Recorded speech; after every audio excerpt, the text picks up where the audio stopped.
Well, I'm here with Michael Cioni. We spoke at Cinegear last time, but there have been some new developments that are incredibly exciting, and I would like you to tell people about them. Thank you so much. You know, part of what is important to us is what we call the rhythm of release. Right. I think one of the things that makes Apple a really powerful company is that it has Apple. I know, but it has a company. Oh. Yeah, no, hang on. My bad, dude. It has a consistent momentum that the community can get behind because you know when things come out, right? Yeah. Apple and Adobe are very close companies, a lot of partnerships there. So what we're trying to do at Frame.io and Adobe and Max, where we're at right now, is to have consistency, right? And coming out of the pandemic, that's a little tricky. So we got to restart this motor again. And so Cinegear, NAB, IBC, and now Max allows us to kind of have that momentum. Sure. So we want to always bring something new every single time so that when you're like, hey, there's those people again, it's something new to look at. Right. So today we're really excited to be demonstrating the first in-camera integrations with RED, the RED Raptor and RED Raptor XL, and Fuji, the X-H2S cameras. So that's cinema and stills, and there's no third-party device. It's just shoot right to your Frame.io account. Yeah, so on the Fujifilm, it's a battery grip, right, that does all of the work for you, or is that included in the camera somehow with hardware? It's actually a little bit of both. The battery grip gives you the full Wi-Fi connection, gives you a couple of extra hours of battery life, and then it also gives you a full-size Ethernet connection as well if you wanted to hardline into something. Which I highly recommend. So you need the extra battery to make the camera to cloud function work, but when you have that, it's fully integrated in the body. That's amazing. And then so it's same. So these are just like firmware updates for the cameras then? They will be. So if you own an H2S and a RED Raptor or a Raptor XL, firmware is what just gets you this, and this isn't going to be an add-on. In fact, a lot of customers that have Frame.io know that Camera Cloud is free with any paid Frame.io plan. Right. So now it's like a good product is like a good investment, and you want it to kind of yield in new ways with just firmware upgrades. And so instead of being opportunistic and say, now you got to pay for these extra features. I love, as far as empowering filmmakers of all shapes and sizes and budgets. Yeah. If you already have the hardware, the upgrades are going to get you for free. It's absolutely something that I love about, Fujifilm is an example, Blackmagic is an example of companies that the camera gets supported for much longer than it. That's right. I don't want to say RED should, too. but RED doesn't charge for upgrades. Oh, true. Oh, yeah, sure. Their firmware. Yeah, whenever they come out with new stuff. Some of them are, you're locked in, but that's all. Like, I have a couple Fujifilm cameras, and I've always loved when they're like, and now the new, simulation is in there. Oh, what did they give? Not ProRes, but yeah. Anyway, they do a lot of great updates over there. So, how did you guys get involved with Fuji? What was that conversation, or even RED for that matter? How did those conversations start? Fuji's story is really great because this is a company that makes really rock solid cameras, and one of the reasons I really like them, the color science is unique, and people really like the Fuji colors. It's a different tone, a different feeling. Also, Fuji makes a lot of different sensor sizes, and so the portfolio and the product's a little different than some of the other cameras out there. They actually make a medium format camera, and so this series is really powerful because our relationship with Fuji is a company that was just so hungry. Sometimes in our department that I run, we call it the innovation department, we have this, we note this idea. Some people want to play to win, others want to just play to not lose. Right. Big difference. Fuji's playing to win. And when your company is playing to win, you're willing to take risks on unproven technologies. We sometimes call those blue ocean technologies. It's a great idea, but it's really hard to prove your theories until it comes out. Those risk takers should be rewarded, like Fuji, for stepping up and being the first camera that is using this type of an integration to transmit raw, JPEG, video to the cloud. So that's actually something that you mentioned earlier, but I didn't want to skip over it. It works for stills too. In fact, I think the stills application, I can't decide which one's better, but if you are a photographer, one of the worst things that can happen is having to go home after a long day of shooting and then start to download to be able to look at stuff. Right. Especially since a lot of times photography teams are generally smaller than video teams. You might have an editor that's already downloading this footage, but a photographer might be responsible for doing that themselves. They're simply just extending their own day longer. Yeah. So By having the Fuji send RAW or JPEG or HEIF to the cloud, or TIFF if you want, that person's already getting home and being able to see everything they already shot, and maybe on the drive home or the train home or whatever, they can start marking things, or they can activate somebody else off-site to start finding those things, right? Bridezilla is going to want the photos quickly, so by being able to accelerate that, reduces the anxiety and the pressure on the photography, even if it's a team of 1 or 2. Well, and even like, you know, we're talking about someone far away. Even just like tethering to a laptop and stuff. I've seen plenty of instances where people are running into problems just having the cable go from one place to the other, like having it just hop over quickly with, you know, basically any computer. You know, if you have a MacBook Air or something, you don't have that proper tether cable or whatever. You know, various cameras do different things. Yep. So even that small air gap is useful. Yeah, when I walk around with my H2S, I use my phone as a hotspot a lot. And this is always with me. So if this is in your pocket, you can set this to hotspot mode. If you have unlimited data, you're using that, and then you're able to upload your photos as you go. And it just uploads in the background. There's a little picture on the menu on the back when it's uploading. It says there's 1, 2, 3, 10 files, and they're just going, and it just does it in the background. So it's all that downtime that you're not photographing, that's when it's really helping you, because it's working when you're not shooting. Right. Now on the RED side, it's another awesome story. I've had the pleasure of knowing Jim Gennard and Jared Land and the RED team since 2006. And so in the early phases, they were another one of those companies that took big bets on blue ocean ideas. And over the years, we just continued to dive deeper and deeper. I joined Frame.io a little over 3 years ago. And the day that I joined Frame.io, I met with Jared Land and David Fincher and said, look, this is a vision. And actually, it was David Fincher who had the original vision for Camera to Cloud in 2011. Because he's been doing Pix a lot, right? He has a lot of tools that are perfect for his workflow, but back in 2011, the idea of shooting to the cloud was a great idea, and it's like how it took 12 years to get it to be this far. We were making that joke earlier. Cloud used to be a dirty word. Like people were like, "Oh, okay." And you know, you never think something's going to take as long as it's going to take. But back in 2011, 12, 13, we didn't have AWS. We didn't have even 3G, let alone 4G, let alone 5G. All these technologies had to catch up. Everything seemed a lot easier, but then when you start going through it, it's a big, big transition. So RED has been a fantastic partner because they also are willing to take the risk. They play to win, not play to not lose. They take big risks, they move ahead, and their new RED Raptor and RED Raptor XL cameras are the first cameras to even have this capability. My favorite menu, if you get a chance to get excited about menus, is there's a menu called File Inclusion. And in there you can decide based on your bandwidth what files you actually want uploaded to the cloud, because it's not all or nothing. You could say, I want RAW or I don't want RAW. I want audio, I don't want audio. I want ProRes, not ProRes. I want LUTs and CDLs. And you could choose that. Again, I don't want to skip over this. Yeah. Well, first of all, I was going to say, I didn't see that menu when I was reviewing the Raptor. I have an article reviewing the Raptor. It ain't in your version of the Raptor. It is not. No, it wasn't in my version.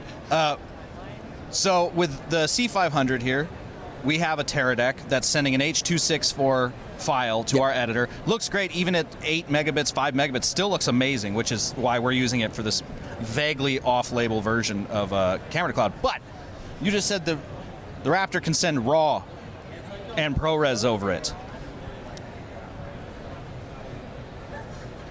That's nuts. This is where we're headed, right? The future, what you're doing right now is exactly what people should probably do today. Use a proxy and use an LTE network, which is what is being used to get this video to the editor right now. But as network bandwidth improves, which inevitably is the case, we will see more and more people push higher and higher bandwidth files. And one of the major limitations of an external recorder is you can't do super slow motion because you can't record in slow motion. That's an in-camera post process. When in the Raptor, when you set it to, the Raptor's capable of 4K at 240 frames per second, that can now transmit to the cloud so you can actually deliver the editor super slow motion.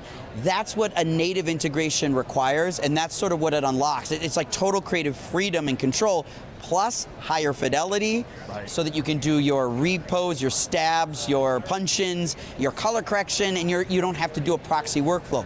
It's early for people to be, I know the internet and the comments will be like, but I can't upload RAW today. I know that. We know it's early. But everything that's early has to start somewhere. Remember when you saw your first HD TV? You Right. didn't own one. You couldn't afford it. Yeah. But it was there. Or your first HDR TV. You didn't own it, you just heard about it, right? Yeah, exactly. First iPhone came out when I was in college, and one person I knew had it. Everyone else had a BlackBerry. I think it was $800 on day one, and it was like, well, you know, but now if you buy a Verizon account, you can get last year's phone for free or something, Yeah, it's right? like- yeah. This Yeah, whatever it is is. this is how it works, and so what we have to make sure that we think about as a community is we got to understand where we're going, Right. And understanding workflow today. To be cloud-centric simply means you're preparing yourself for when the bandwidth tipping point is in our favor, Right. and you're already an expert. The mistake are people that are always the Luddites waiting for the end, and like, I want to wait till it's proven and it's already there. All right, well, that'll come, Yeah. but you're not going to get an early opportunity when you run into customers or companies or partnerships that are like doing what you're doing. Right. And now you're building a workflow that's more advanced than most people's workflows. Well, and not only that is I always think I should just get this tattooed on me, but 2 is 1, 1 is none. Having the OCN, the original camera negative, sent over the cloud and still having that saved backup. Yep. Now, I mean, you've worked on set before, right? Maybe. Yeah. So having the usually poor PA having to carry like 2 cases of separate hard drives from set and they're like, if you get in an accident, you need to tell us immediately so we can send, that's gone now. Yeah. Now it's like already Yeah. with the editor, and now this is a separate thing that we can keep saying. Yeah, if you think about it, the media in the camera today is the original camera file. It's sacred. Yeah. What we're doing with cloud is we're making that the backup. Yeah. Right? So as people do this, and the productions that you'll see, that the last 2 productions that we did at Frame.io, we didn't even not only back up the footage on set, we didn't even bring hard drives to the set. We didn't even bring them. Cortez, when he reached the New World, he burned his ships. That really motivates his crew to not try to get back to Europe. Sure. We didn't bring hard drives. And I told the Cortez story. I says, anybody here know the Cortez story? And a few people did. And I said, that's what we're doing. We're not going to bring hard drives. Right. Because then this has to work. Yeah. Because we are going to run out of media. And we're going to have to recycle cards that we haven't backed up. The DIT, who was not a downloader, he was an uploader. Right. He labeled the cards. Normally the cards have this label on them that says hot. Right. It said hot with a question mark. Hot? Because he's like, it's all in the cloud, and it's backed up 6 times in the cloud. It's completely redundant your and end. safe. Yeah. Yeah. Okay. And there's a 99.9% chance with 11 nines that this is there, which is more likely than putting it on a hard drive and giving it to a FedEx person. There's way less likeliness that thieves? will get there. There's a lot of problems with shipping media, and I'm not saying shipping media is not successful, it's a proven but technology. it is not the more secure way. In fact, it's not secure in a lot of ways. Yeah. And so we're in this transition over the next 8 or 9 years to go to cloud first, and then the media and the camera, it just becomes a backup, and eventually it will go away. Cameras will have internal caches, Sure. but they won't have removable media in 10 years, just like your phone. Yeah. The easiest way to get media off your phone is to use the cloud. Yeah. Cameras will follow that same principle, and you won't have to ever buy a hard drive ever again. You just hit my threshold for Luddite, because I immediately went like, oh, I want my cards. Like, it was like when they took batteries out of cell phones. I went like, that's dumb. Now I don't even think about it. Well, remember when iTunes started subscribing music, people said, I want to buy the CD because I want the jacket. And that went away. Everybody got over it. Records, vinyl records. Yeah, sure, there's certainly an element. I understand there's a world for vinyl records, but almost, I would say anyone that owns a vinyl record also has a Spotify account. 100%. So, yeah. I'm not listening to records in my car. No. Yeah, so yeah. That's all incredibly exciting, and I'm very much looking forward to it. I wanted to very quickly shift gears towards the end of this conversation to ask, is this your first in-person Max? This is my first in-person Max. How are you enjoying it, and how has it been for you so far? Well, the best thing about events like this Honestly, I think it's not the tech, it's the talent. 100%. I find that whether it's MAX or NAB or IBC or any trade show, people say, I don't need to go, I can read about the tech online. Because some people say the internet ruined trade shows. Well, from a newsworthiness perspective, that may be true. Right. But there's two things the internet can't do. One, it can't make the products tactile, okay? And two, you can't talk to the talent. Right. And meeting people, the random meetings in lines, at lunch, at dinner, in the hallways, or at moments like this is actually what drives us. And I think creative communities is what Adobe's all about.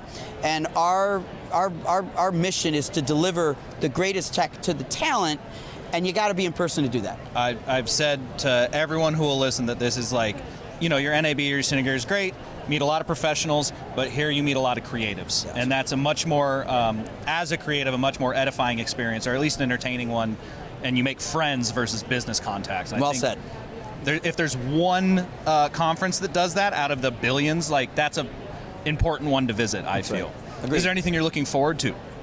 Because this is kind of the beginning of the show. Yeah, you know, I actually am really interested in seeing, you know, Shantanu and David and Scott talked a lot about, they used the term that I hadn't heard before. They said that AI is a co-pilot. And I really like the idea of AI as a co-pilot. And, you know, David made the pledge that we don't look at AI as replacing jobs, we look at it as enhancing jobs, right? And making more creative opportunities flow.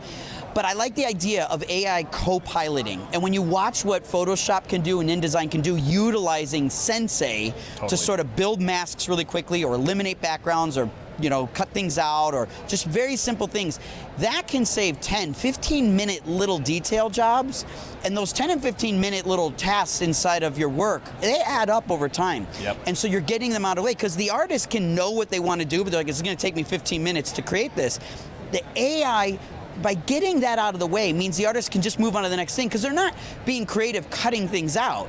It's the result they're after. And I really think that is a great use of the word co-pilot. It's 100% true. I can't attribute this to any one person, but I have said for years that friction in a workflow is the ultimate killer of you getting your job done, not difficulty. Difficulty can be overcome by almost anyone who does this for a job, but it's when you have to wait for something, or you have to, it's not quite, if you're working with your hands, you always have to reach behind something to go get it, you're not going to use that tool. Right. And then you just won't, even if you spend a bunch of money on it, it's like, but it's hard to, Amen. You know? So, all right, well, I'll let you go because it's been about half an hour, but I really appreciate your time. And always. Well, let's have some fun.